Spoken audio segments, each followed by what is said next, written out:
I get to introduce Professor Justin E.H. Smith, who's here from the University of Paris, where he is University Professor of Philosophy and Director of the Department of History and Philosophy of Science. Justin has authored numerous books and many articles, so if I went on with the laundry list, it would take the entire time. A broad community of scholars here at the U and across the Twin Cities have been reading and discussing Professor Smith's book, The Philosopher, A History in Six Types. And in the Early Modern Interest Group, which is housed in the Minnesota Center for Philosophy of Science, we've been working our way through the primary sources that Smith draws upon in nature, and human difference, race in the early modern period. Tonight we will hear a bit about Justin's forthcoming book, Irrationality, also with Princeton University Press, in his talk, What Are Jokes? A Very Serious Question.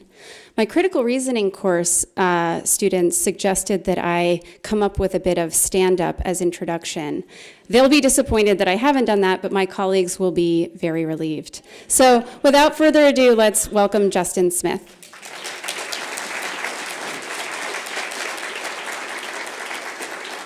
I'll be right back.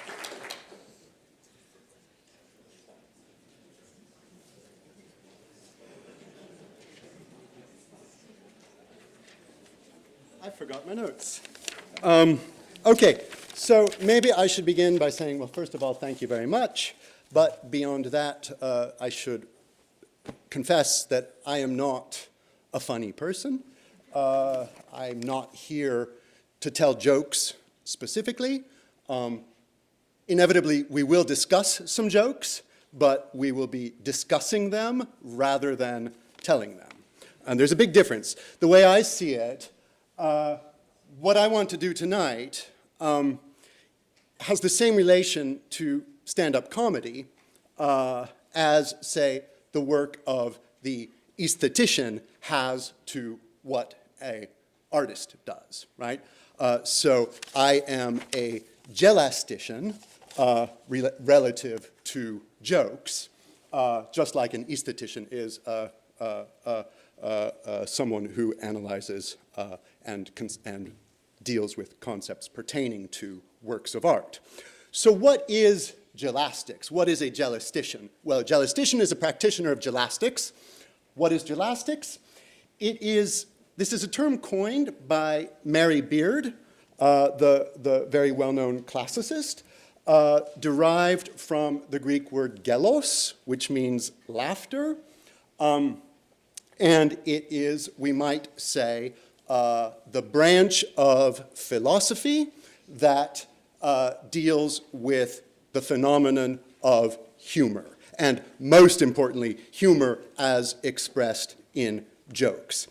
Now, what I want to say, and what I want to try to convey to you tonight, though I might not succeed in the allotted time, is that gelastics is, so to speak, a lost branch of philosophy, or it's a branch manqué of philosophy. It sort of gets started at various moments in the history of philosophy, but it never really goes anywhere. It falls flat, or the person who begins to pursue it gets embarrassed, or perhaps just goes off the deep end and disappears from the community of philosophers.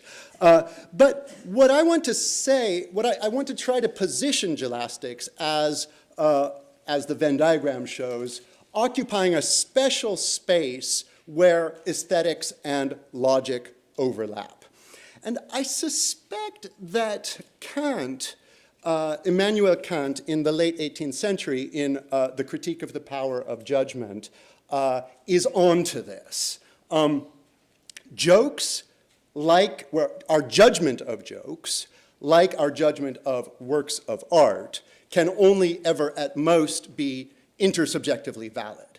We feel like we know that jokes are funny in the same way that we feel like we know that, or not funny for that matter, in the same way that we feel like we know that a given work of art is beautiful or not beautiful, and yet we find ourselves in the peculiar situation where we can't find any objective grounding for this belief. Now, jokes also So that's where there's the peculiar intersection with aesthetics.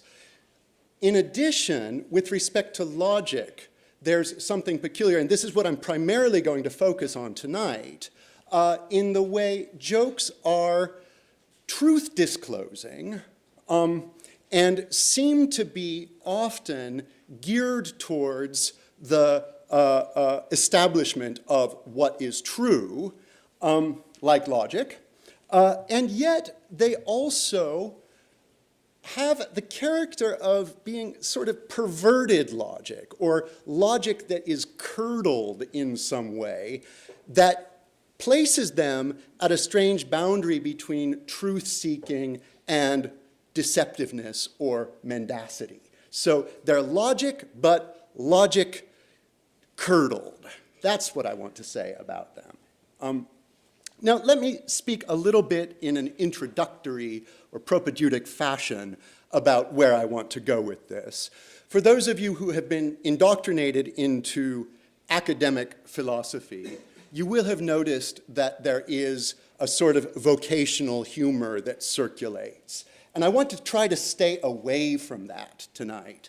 There's vocational humor in every vocation. If you go to a geology department, you'll see comics on the professors' doors that kind of reveal a sort of professional insider in the know attitude through humor. In the case of philosophy, and I've discussed this at some length with Jerry Dworkin, who is a prominent ethicist but is also secretly a gelastician. We've discussed this, and we've determined together that the genealogy of American philosophy humor as a professional humor is one part Oxbridge and one part Borscht Belt. And that is to say, it has a sort of stand-up indigenous New York City component and a rather wry and subtle English component. And this is, again, what I don't want to deal with. I think this is the sort of humor that predominates in recent work on jokes, such as there isn't much. For example, Ted Cohen's very nice book from, I think, 1999. Ted Cohen shows his debt to this genealogy very clearly. And we can cite the obvious kind of cases. Monty Python is an important kind of conveyor of Oxbridge humor. And it's fine. I'm not knocking it. But honestly, if I hear one more person ask me if I've seen the Monty Python routine about the Greek philosophers versus the German philosophers on the soccer field, I'm going to flip. I mean, you hear this so much. And so I want to try to get away from this and try to draw on other sources. One source that has been particularly significant, I think, in my thinking about this, is this very peculiar book, Nomen est Omen. The fellow's name is Gershon Legman. Around 1969, he writes an amazing book called Rationale of the Dirty Joke. Don't worry, I'm not going to tell any dirty jokes. It's going to stay, well, maybe not Minnesota clean, but fairly clean. Now, Legman is working from a broadly psychoanalytic perspective. He went off the deep end. He was never accepted as a scholar, though he intended this as a serious scholarly work of something like an ethnography of jokes. And he spent his whole life collecting and classifying jokes in what I take to be a rather rigorous and impressive way, all the while having a broadly Freudian psychoanalytic theoretical framework to deal with these. Also, I've found and having an earlier degree in Slavic linguistics has helped me to draw on this source material, Soviet so-called anekdoty, which is to say anecdotes, which is the Russian word for jokes. In the Soviet period, a lot of these jokes circulated in a samizdat form, and many people have noted that there was an extremely vibrant culture of somewhat subversive, but also palliative joke-telling in the Soviet Union. So I'm interested in drawing on those as well. And then finally, also the so-called philogelos, which is the work of, it's the first work of humor in the world that could plausibly be classified as a joke book, sometime, I think, around the 3rd century BC in Greece. And this is the book that inspired Mary Beard to come up with the term Jelastics. So these are what I'm going to be drawing on mostly. And I wanted to start with some introductory kind of basics of what has been so far said in the past few hundred years by philosophers and related thinkers on the subject of humor and what it is. For me, by far the most influential and significant thinker of in this lineage is Immanuel Kant, whom I've already mentioned, who is sometimes associated with what we call the incongruity theory of jokes. In the Critique of the Power of Judgment, he says that a joke is the sudden transformation of a strained expectation into nothing. So, and perhaps we can get back to this, but if you think about this, this is, in some respect, exactly the opposite of the way we might characterize a logical syllogism, right? Where in a logical syllogism, you have, so to speak, the gradual confirmation that growing expectation is indeed something. You get the expectation from the premises, and you get the confirmation in the conclusion. Here, instead, you get a rising expectation and then down, right? And it's this sudden plunging down for Kant that produces an agreeable sensation, but also one that is admittedly a bit shameful. And the shameful dimension of humor is something that I think we need to focus on and that I'll get back to, and that in important respects, unifies all of the different theories of humor under consideration. That is, that one really ought not to go there. So Hobbes, in turn, Thomas Hobbes, writing in the century prior to Kant, in the Leviathan, proposes what we have come to call the superiority theory, according to which all jokes are in some way or other cruel. Right? And even if the cruelty is not on the surface, you can analyze them down to a latent cruelty.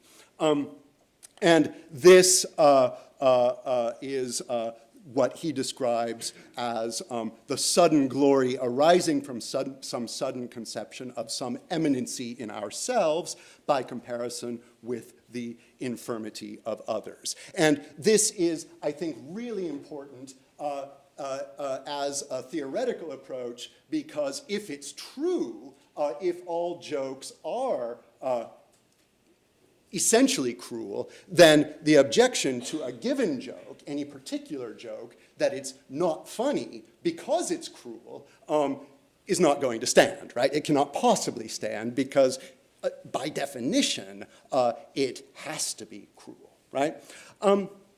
So moving on, Mary Douglas is the last person I wanted to consider. Mary Douglas is a British anthropologist, and I think I'm confident in saying this, the most important jelastician in history. That is to say, the person who has most rigorously and exhaustively analyzed what is going on in Jelastic events. Mostly jokes, but not necessarily jokes. There are other Jelastic events that we're going to be looking at later. And certainly there are also a lot of non-linguistic Jelastic events. For example, say someone who is haughty and self-important walking around with their fly down or something like that, that is funny for reasons that are parallel to the reasons why a joke in propositional form is funny, but it's strictly gestural or visual. So Mary Douglas, in a series of articles, one of them is, I think, a classic work called Do Dogs Laugh, from around 1969 or so, emphasizes that almost by definition, in the same way that Hobbes's account is almost by definition, jokes, Jelastic events, involve the obtrusion of the body into social contexts where it is supposed to be screened out, right? Like, for example, having your fly down, right? That's a perfect example of this, especially if you're being self-important and kind of carrying on as though you're not the sort of character to whom this would happen or who has a lower half of his or her body, right? And there are many social contexts in which that kind of screening out is necessary. In fact, we're in one right now, right? I hope I don't have my fly down. So for her, then, in some way or another, you can trace back humor instances to the fact that we are all bodily beings, and that is, for complicated reasons, a bit of an embarrassment, right? It may have been better for many purposes had we been disembodied, rational beings, right? And this is not so different if you think about it from, and that's why I said that shame could easily be the unifying factor behind all of the different theories of humor. It's not so different from Kant's discussion of being suddenly plunged back down, right? You're going up to the rarefied heights of thinking and reflection, and you're plunged back down. Into what? Kant says into nothing. Mary Douglas says into the body. Freud might say, and that's someone we haven't really discussed yet, Freud might say you're plunged back down into either your sexuality or your mortality, which are connected for him in strange ways, but in some way or other, you're plunged down into the nothingness, the mortality, the finitude, the limitations, and the corporeality of your being. And that, again, as Douglas puts it, is something you ordinarily, in social contexts, would prefer to keep screened out, right? Okay, so there are many other figures I could have mentioned. I'm not talking about Freud too much. There's also Henri Bergson, a French philosopher who in the early 20th century writes a book called Le Rire, Laughter or The Laugh, which is a fairly sophisticated analysis of what this involves. So there are others, but these three, I think, give us enough to work with. Now, somewhat facetiously, I have been dabbling with developing what I'm calling formal Jelastic notation. And we'll see if this ever catches on, but I'm only going to give you the baby Jelastics tonight. I'm not going to give you the really complicated stuff. But basically, here's what we've got. We've got rising expectations, and we've got the sudden transformation, right? That is the essence of a joke. So let me give you one of the first recorded jokes in the history of civilization from the Philogelos. And again, I'm not here to do stand-up comedy. I'm here to analyze, so don't blame me if it's not funny. Barber, how would you like your hair cut? So we're moving upwards, talking about relatively important things like fashion and looking good and stuff like that. Customer, in silence, right? So it's a play on words, namely the ambiguity of the word how, right? One is what is the style, the other is what are the conditions of the getting of the haircut, right? So it's a moving up and it's a tumbling down, and it's also, notice, I haven't given you the notation for this yet, but it's also cruel, right? It hurts the barber's feelings. It's not nice to say this sort of thing to the barber, but it's funny, right? Okay, let's look at another one from the Treasury of Soviet Anecdoti. And Vovechka is a recurring character in Soviet anecdotes, jokes. He's a little brat. He's a troublemaker. And he is kind of an obvious anti-hero, right? So, Vovechka, why are you launching spitwads in class? Vovechka, I'm a class enemy. It works in Russian too, incidentally. All right, so there's that, and I thought, why not use a sigma, the Greek S letter, for the superiority relation. And it's not just human beings who tell jokes, by the way. It's been observed in higher primates as well. This is a real example. Primatologist signing, Coco, bring me some food. Coco brings a pile of stones, right?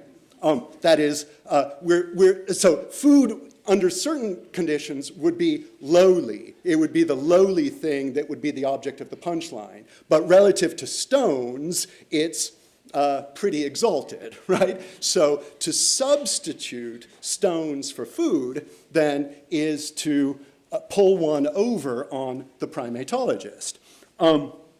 And obviously the asterisks around brings a pile of stones is formal notation that I'm borrowing from social media, right? Which seems to have emerged spontaneously from the creative spirit of millennials. All right, so the importance of context. This is something that we'll come back to over and over again. This is a real occurrence. Waiter, would you like some champagne to follow your meal, sir? Benjamin Disraeli. Finally, something warm, right? So he had just eaten a cold meal. This is the former Prime Minister of England, UK. And so he's basically doubling up on the criticism by saying both the meal and the champagne are the wrong temperature, but obviously there are only very exceptional contexts in which saying finally something warm would count as a punchline. And I don't know how to formalize context, and that's something really interesting and challenging that we'll have to come back to later on. Okay, one other thing that I'm calling the memento mori, symbolizing with an M. Again, much philosophy is a thrusting back down into the body, a reminding of people that they are mortal and coming apart and declining, and this is, under normal conditions, something we would like to screen out. So this I get from Legman, sex worker to old man. Do you want some super sex? Old man pauses to think, says feebly, I'll take the soup. And by the way, this is a joke that obviously can't be translated into French, or maybe actually it could in French, but it couldn't be translated into many languages. It's playing on simply a contingent feature of the homonymy of certain words in English, and obviously that's an important part of humor. I think especially in, say, 20th century French literature, there is just this wild celebration of homonymy that gets extremely creative and clever, but in a sense, one often feels that it's not enough. These are not very sophisticated jokes that do this, right? All right, just one more if you didn't like that one. Anatolian villagers to Thales. Hey, Thales, you keep saying there's no difference between life and death. Why don't you just kill yourself? Thales, because there's no difference. Right? And this is true, by the way. I mean, this is in the later late classical tradition. This is a response that is attributed to the pre-Socratic philosopher Thales. And I think it's a lovely little anecdote, because it's literally an anecdote, and it also shows that from the beginning there was a tight relationship between philosophy and humor. All right, now moving on, there's also a curious problem about acknowledging the status of humor in relation to philosophy. And I think this comes through very clearly in, for example, Descartes' Passions of the Soul, the mid-17th century, where he gives an elaborate account of what laughter is as a particular hydraulic event occasioned by a rapid flux in air pressure within the mechanical body, right? So Descartes' exhaustive account of laughter totally leaves to the side any consideration of what's going on in the soul that stimulates it, to speak with Descartes, in the soul, inwardly, from the point of view of the person laughing. And this is, you might say, an evasion. That is to say, it's trying to distance laughter from the essence of humanity. And just by the way, there is in Sweden now a bit of a movement to promote laughter without reason. This quote, I won't read it, it's taken from an interview with a laughter coach who goes to, I suppose, companies where the manager thought it would be a good idea for all the employees to get together and laugh together. But they don't laugh about anything in particular. She just induces laughter in them by starting to laugh herself, right? And she says, she claims that she learned this from an Indian master, and that this has a deeper substratum of yogic practice, which I think is very interesting. But the idea of laughter as, let's say, a discipline of the body that is entirely separable from humor is something that is still active today, and it's not just in Descartes. But this urge, this need to separate laughter from reason, or from, sorry, not laughter from reason, but laughter without reason in the sense of laughter without pretext, is part, I take it, of a deep and long, deep-seated concern to distance humor, laughter, or what the ancients called risibility, risibilitas, from the essence of the human being. I'll just point out a passage to you from Porphyry. This is a commentary on Aristotle's Categories, in which Porphyry establishes that risibility, which is to say not being ridiculous, but rather having the disposition to laugh, is what may be called a property quarto modo of human beings. That is to say, it is there in each and every human being. It is universal, but it does not pertain to the essence of the human being, right? In the way that reason does, right? So it's demoted to a peculiar kind of limbo in regard to the definition of the human essence, where it's there always, and yet to say that it's non-essential is to say that you could remove it from a human being, you could find a non-risible human being, and that person would still share in the essence of humanity. Whereas if you remove the reason from a human being, ipso facto, they're no longer a human, right? That's the way people thought of this classically. Now, already in antiquity, there were alternatives that were proposed, and Porphyry mentions these as well. Sometimes people suggested that one can find an alternative to the definition of the human being as the rational animal, where all and only human beings have a particular cluster of traits, namely the featherless biped. And this is a famous example of an alternative to rational animal. And so the apocryphal story has it that someone plucked a chicken or a rooster and threw it into a room with philosophers in it and said, "Behold, a human being," right? Because it was featherless and it was bipedal, right? And so then supposedly Plato, as Porphyry says, went and added, okay, but also without fingernails, right? And you see that obviously this is just kind of humorous riffing, right?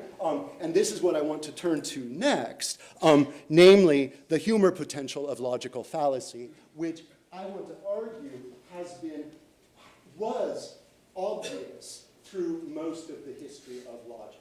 That is to say, much of the history of logic was a ribald kind of seizing of the occasion to tell jokes, right? And if you don't believe me, I can give some examples. Well, first of all, let me give you some testimony by a number of classical authors who were concerned that logicians are behaving irresponsibly in very much the same way that comedians behave irresponsibly. That is, they really ought to be ashamed of themselves for indulging in the celebration of fallacious arguments in this way. So Cicero, logicians do nothing other than to lay bare bones, to pull out thorns, to make contorted conclusions, to speak filthily, to use petty little arguments, and the bones and the thorns and so on are names for certain types of solecism or fallacy. Lucian, logicians do nothing other than to attach horns to one another. And the horns, that's a famous, when did you lose your horns? I didn't lose my horns. Okay, so you have horns, right? That's the horn fallacy. Crocodilitis is another fallacy. And they have nothing other than miserable little words and measly little interrogations of this sort with which they feed their minds. Themistius, logicians preoccupy themselves with rude and troublesome sophisms, difficult to understand and useless to know, like the leather strap with which Midas's wagon was tied down. Another famous example. Aulus Gellius, if you spend too much time among the mazes and meanders of logic, you will arrive at a second childhood, right? It's inane. Then Pierre Gassendi, more than a millennia later, kind of taking stock of what logic is and what it might serve in the 17th century, echoes Gellius's lines, "Do not be like those ancients who passed their lives contriving the mazes and meanders of sophisms and brawling over those things that are taught in logic, and clinging to these things as if they were not the path, but the destination towards which we are hurrying." So again, Gellius says the mazes and meanders of logic. Gassendi flips it and says the mazes and meanders of sophisms. Why? Because from a certain point of view, there was a long-standing perception of logic as, again, the celebration of sophism. Let me give you at least one example. This is one that recurs over and over again in the history of classical logic, and it's a lot better in Latin. It's called the fallacy of composition, and I've also added my formal notation to help you understand what's going on. So, haec capra est tua.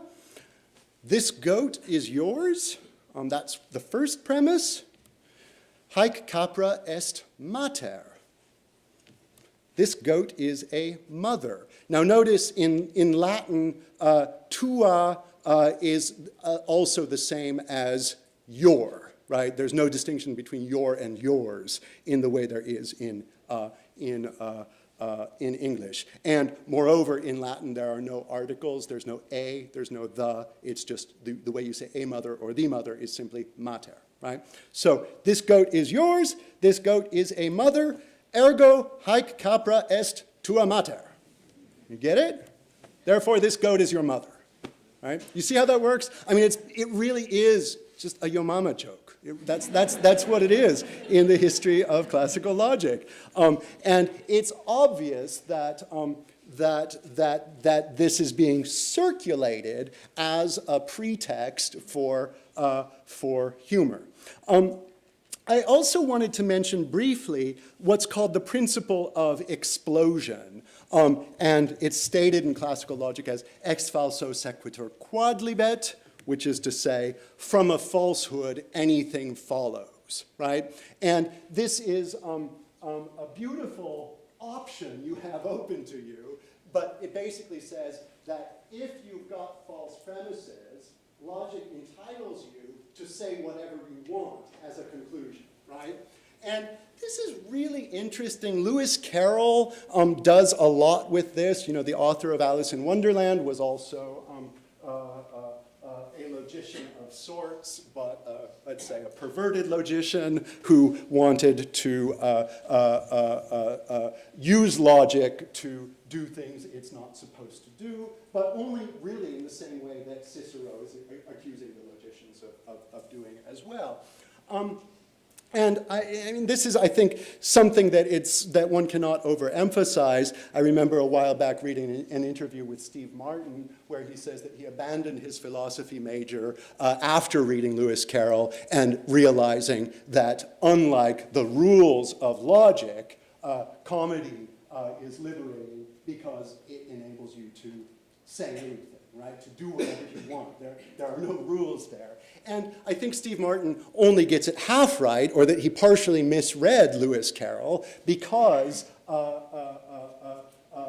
one of the options within logic is to explore the boundaries of logic by saying illogical things, or by enumerating examples of the use of the principle of explosion, right? And one might also mention in passing reduction to absurdity, which is perhaps the most one of the most familiar techniques for philosophers to show that by holding to a view, an absurd conclusion follows.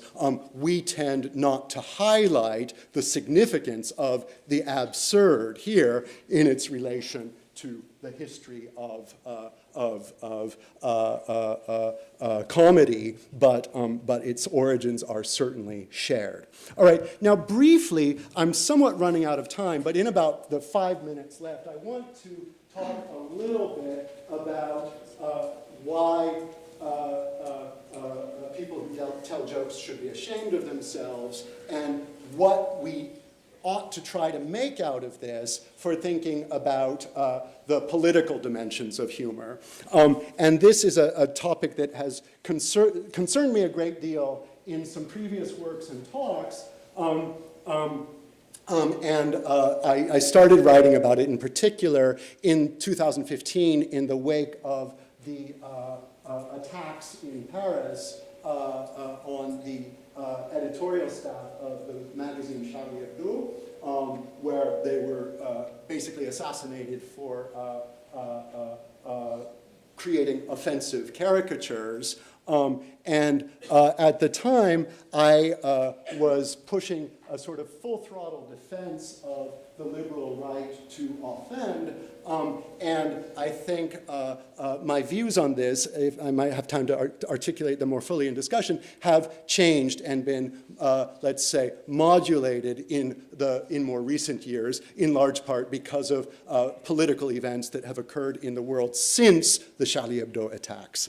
But what can we say about satire? Well, first of all, it takes a lot of forms, and it's really hard to formalize. Jokes are easy to formalize because they're propositional. Satire is often contained in a single image or a single gesture, right? And it's almost always fully contextual, right?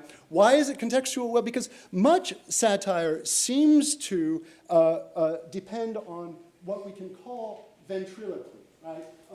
The taking up of the voice of another and saying something of the sort that they would say, right? Without being fully behind it yourself, right? And this often involves saying either stupid or offensive things, but not with the intention of saying, I, in fact, am committed to this particular view. And so doing ventriloquy is also often uncanny, right? Because you're hearing a claim or a position being articulated by someone who doesn't belong to the identity class you would ordinarily expect to be holding that view, right? And that creates a jarring sort of incongruity, again, between the person and what they're saying. So it's incongruous. Now, in the interest of time, I'm going to skip something that interests me a great deal about the genealogy of all of these different categories, the question of genre.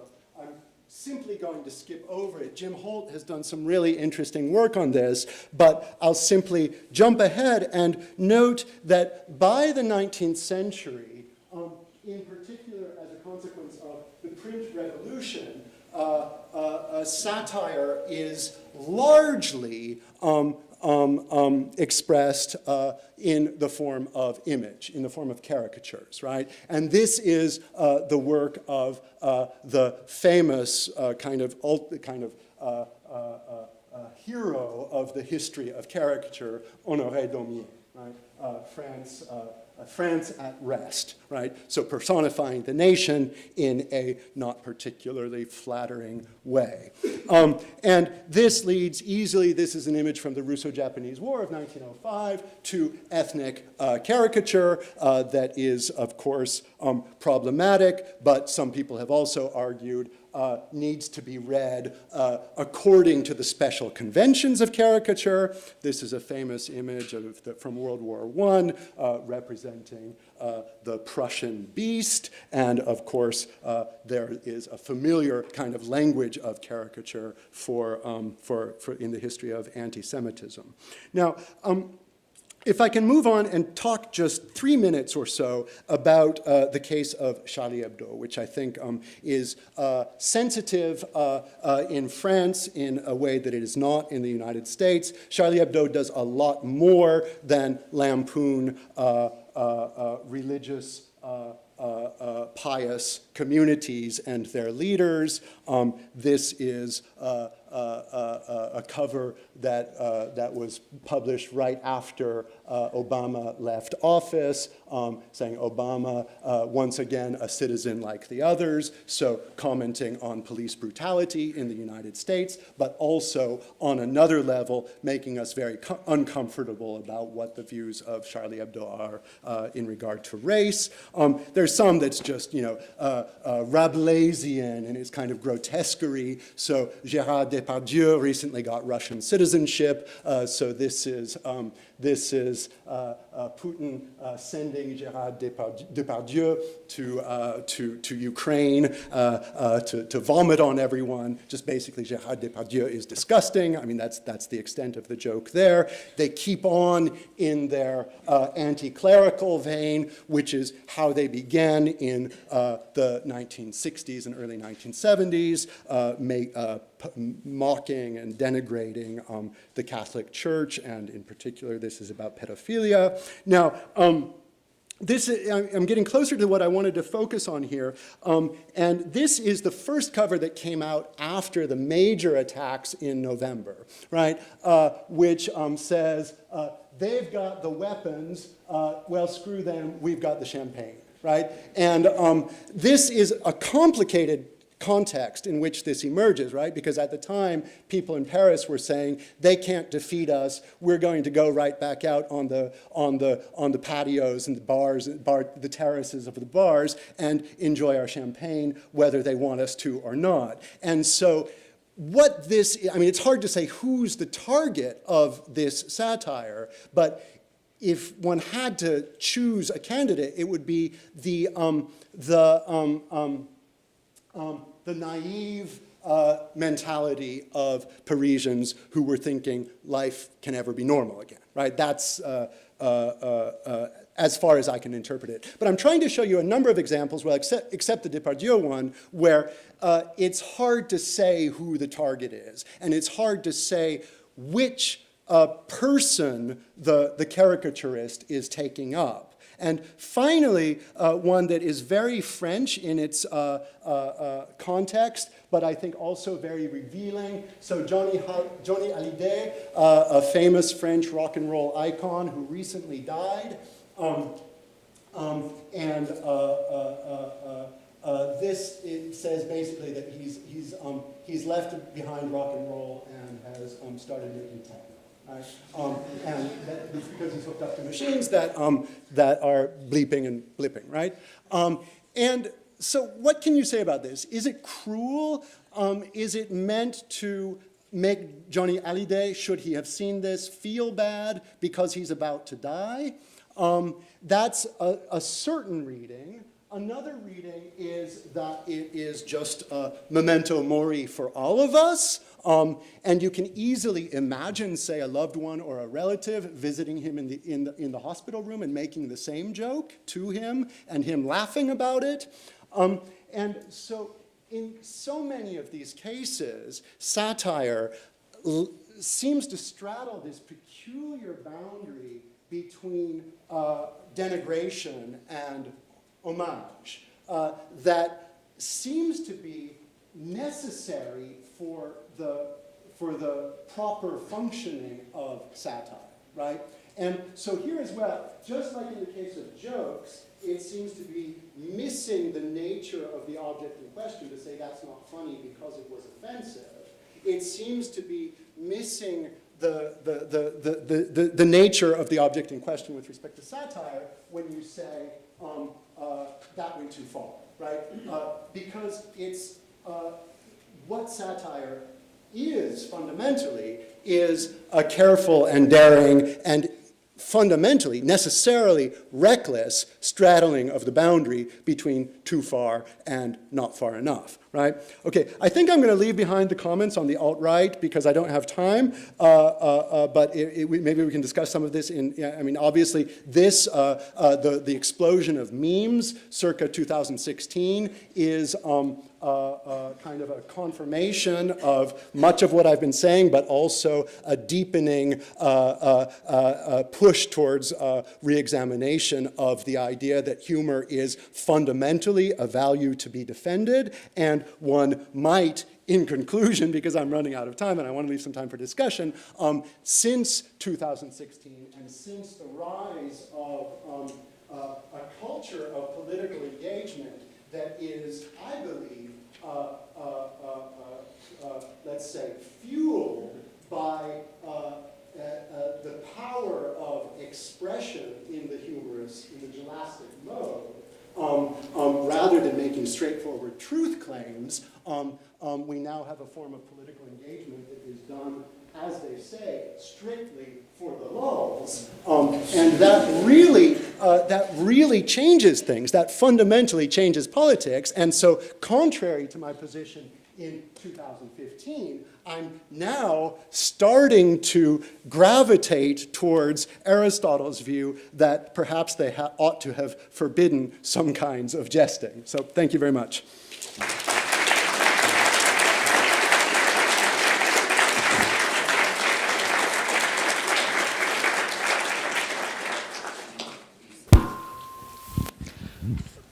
Hi, everyone. I'm Professor Bennett McNulty in the philosophy department, and I'll be moderating our Q&A.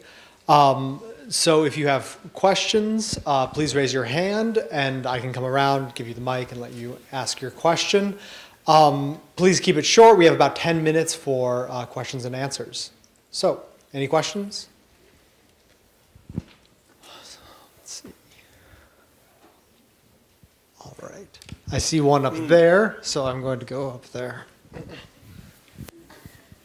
It's not funny at all. Right here. Pass the mic down here. You mentioned you changed your vision on Charlie Hebdo. Mm-hmm. And I'm wondering what made you change your vision on that? Mm. And yeah, that's... Sorry. So good. And if you think it's cultural specific. I'm not an American, I'm Dutch, and I lived in France a long time. and I still think it's funny, and I feel guilty since I live in the US about perceiving it that way. Yeah, I guess, I mean, obviously this discussion overlaps a great deal with the discussion of what in the United States is First Amendment freedom. I suppose just as I've kind of progressed or evolved from something like a First Amendment absolutist to someone who just acknowledges that there's never going to be a tried and true or clear-cut way of defining the boundary between simple free expression and truly harmful expression that needs to be, that isn't covered by the First Amendment. I think that cannot be done, and that we just have to be judicious and somewhat casuistic and look at things in a case-by-case way that takes context into account. Similarly, it seems more plausible to me now that one can indeed go too far, and then the question is what should be done about it? Should it be regulated? No, people should just be very cautious and work really hard at hitting just the right sweet note in their satire. That's the best I can come up with. But I think what I've learned is that it's this is a question that is sort of in its nature going to remain difficult, right? There can be no easy formula for spelling out what is to count as acceptable satire and what goes too far. So that's not a very sophisticated view, but I think one thing that I think, again, the arrival of politics by virality over the past few years that did not make sense to me yet. I was still such a normie in 2015 that I did not understand the social power of this variety of expression. I think I do now, and I think it was just to lay it out there. It was the 2016 U.S. presidential election that illustrated how this works for me. So I don't think one can simply say that all satire is just the free play of the imagination with no requirement to adhere to the prevailing political norms that we respect in straightforward discourse. That's what's changed. Other questions?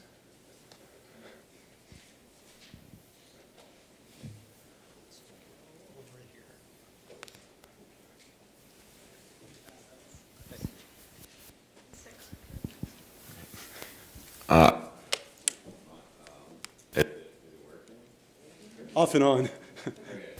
I was just wondering what your thoughts were on people getting their news from comedians. Like a lot of people applaud like The Daily Show and people like John Oliver for sort of making tough social issues palatable with humor. But also some people would say that that's like it almost pacifies in a way. Like it stops people from empathizing because they can laugh off something very serious. Yeah, that's really interesting. I mean, first of all, the genealogy of this, how did this come about? Well, obviously, it's the failure of the real news services to live up to their responsibilities, right? So a void was there, and it was filled by comedians, in a way that was good and right. Interestingly, in a kind of a piece I published on an essay in a magazine called The Point, out of Chicago. I discuss at some length the case of this comedy team called Tran und Hella in Nazi Germany, who managed to make it through the war on the radio once a week, telling jokes about Hitler's mustache and the warts on Goebbels' nose and stuff like that. And they were a really vivid example, in retrospect, of what in that essay I called palliative humor, right? That is humor to get you through something atrocious, right? And I mean, to some extent, you shouldn't knock palliative humor. It does get people through atrocious things, right? And arguably, that's the explanation of this vibrant culture of samizdat anekdoti in the Soviet Union, right? And what I think is particularly interesting, and this gets us back to the question of context, whether something is palliative or bold and, let's say, subversive, depends a lot on context, depends a lot on how long it drags on. I think the case of Alec Baldwin on Saturday Night Live, the first few times he was doing Trump, it seemed subversive. One started to get the sense, I think, that if this goes on much longer, it's going to get palliative. I would say that, I mean, I don't watch these things, so I don't know very well, but I would say the news comedians have long since crossed over into palliation. And again, it's not their fault that society had a need for them. That's the fault of the supposedly grown-up, straight-faced news services. Yeah. We have time for one more question. Actually, you had your hand up way in the back there. Are you recording, or can I just talk loud? No, you can talk loud. Great. Thanks. Yeah. Two quick things. One, what do you think Kant and Douglas's response would be, to magic tricks? Because magic tricks are like this perfect setup. Someone expects something to happen. Boom, all of a sudden something doesn't happen. So sometimes people laugh, but sometimes they're just perplexed. That's my first question. Second question, you talked about the sort of put down. Groucho Marx has a great joke. It's one of his favorite jokes. He says, the garbage man comes to the door, or no, the wife says, honey, the garbage man's at the door. And the husband says, tell him I don't want it. That's a good one. I don't know who that's not like putting anyone down. Yeah. And I mean, I guess I see the logic of it. The expectation is the garbage man's here. Yeah. That's like another joke I was going to tell from the samizdat collection of anekdoti. What is communism? Sorry, what is capitalism? It's the exploitation of man by his fellow man. What is communism? It's the reverse. I think these are jokes of the same formal structure, right? In that they play on, well, maybe they're of the same structure. It struck me that way the first time around, but they're sort of reversing an expectation that's contained in the first part, right? And you get the sense that the humor payoff is entirely formal, right? So that's how they're alike. And in these entirely formal jokes, you're right, the superiority theory doesn't seem to hold, right? Except, I don't know, maybe nobody wants garbage, and so it's a sad plight to be the garbage man. Maybe, I don't know. Maybe you could tease out some kind of cruelty, or at least a reminder of how terrible life is, right? I mean, that's a more general, not desideratum, but expectation of jokes. Now, about the first thing, that's really interesting. I haven't thought about that so much, but obviously, magic is a lot like Jelastic, so to speak, in that it's kind of like a visual demonstration of something that, when you come to the end, is a lot like a punchline, right? And I honestly So thank you. I agree that they're similar. Great. So we've reached the end of the Q&A, so let's thank Justin Smith for his presentation.